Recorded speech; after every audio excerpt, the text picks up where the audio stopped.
May the 3rd is D-Day for re-entry into the Pike River Mine. The minister responsible for the re-entry, Andrew Little, announced the date today and says an incredible amount of preparation has gone into getting the mine ready. The West Coast mine exploded in 2010, killing 29 men. Mr Little says a skilled team will be going in and police are working with them to identify any material which may be relevant, including for victim identification. The police will not re-enter the mine themselves. I spoke to the minister a short time ago and asked what realistically the team expects to find. There's a lot of the drift to recover, so over 2 kilometres. There's a network of tunnels right at the far end before the major rockfall that prevents us going any further, called the pit bottom and stone. There's a lot of equipment that is there. On the way, of course, there's recovering Russell Smith's loader and other equipment that's been sent in remote to try and see what's there. All that has to be pulled out. There is a chance, and it is only a chance, and the way that Russell Smith and Daniel Rockhouse did, getting far enough up the drift to escape, that others may have got up the drift even if they didn't make it. And as I say, there is a chance that there may be some recovery of remains, but that is all we can say at this point. But there is still value in getting into that pit bottom and stone and checking equipment and better ascertaining what is more likely to have happened than not. Minister, I'm sure you've had all sorts of advice. So when you say a chance, do you mean a very slim chance, almost negligible, or what have you been told about that?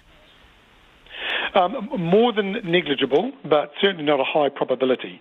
And that's just ascertaining what is more likely than not to have happened on the day. I know the Royal Commission made their findings about where they thought people were, but they did that on the basis of what various managers of the company said their people were expected to be. The reality is this was shortly after a change of shift. It was a Friday afternoon.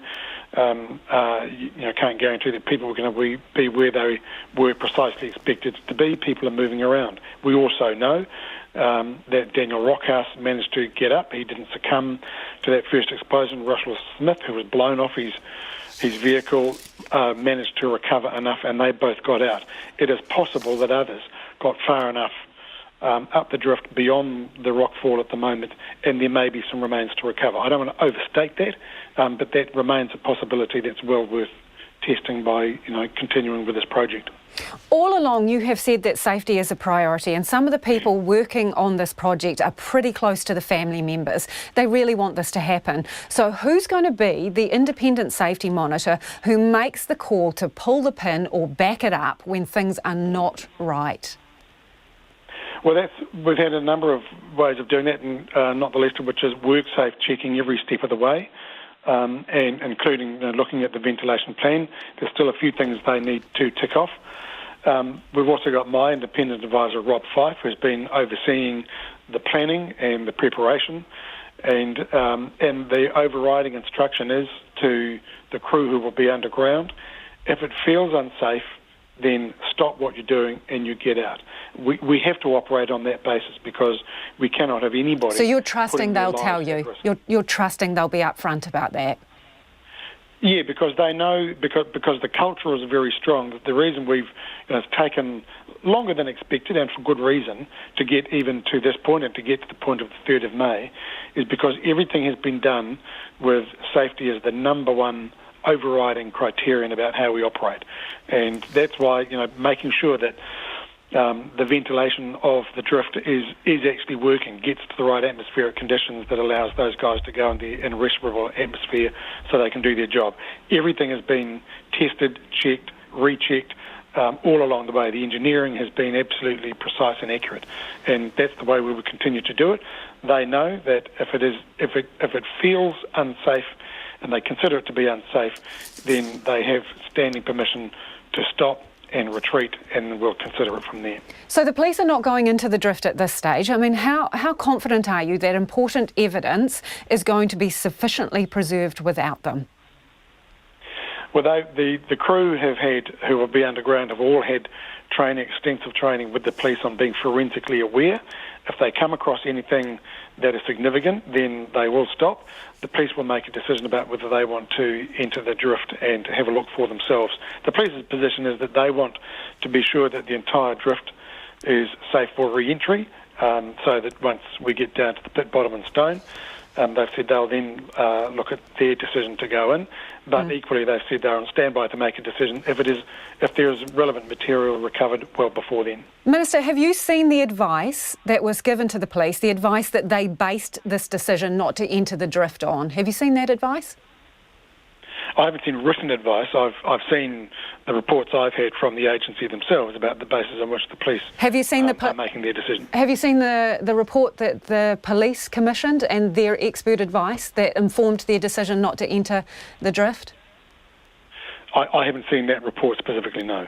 Okay, so is there any prospect that you will go beyond the drift? Because some of the families are already thinking about this. The what next?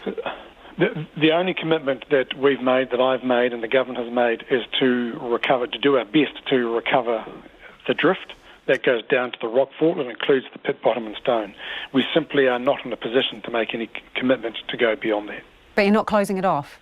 You're just not committing right now? Well, as I've said to the families, you never say never, but I don't underestimate, even from what we know at the moment, the incredibly technically challenging exercise would be to go beyond the drift, to break through the rockfall, to control the atmosphere and the mine workings, and to re-enter there. That is just a challenge of a magnitude greater than anybody could contemplate. Added to that is there'd be significant extra cost, and so we're simply not contemplating that at this point. Just quickly, will you be there on May 3rd? Will Winston Peters be there? Yes, it's expected that the Prime Minister, Deputy Prime Minister, myself, the Minister of Conservation, the local MP, Damien O'Connor, will all be present as that milestone event takes place. But no suggestion any of that group that you've just listed will be entering the mine? No, there's no intention or plan at all. This is skilled work, and they'll be properly equipped, trained, skilled people who will be making that first step to re-enter the drift. And that is the Minister responsible for the Pike River re-entry, Andrew Little. And after 6, our South Island reporter Logan Church has been talking to the families of some of the Pike River victims about their hopes for the re-entry and what they'd like to see happen after work in the drift is complete.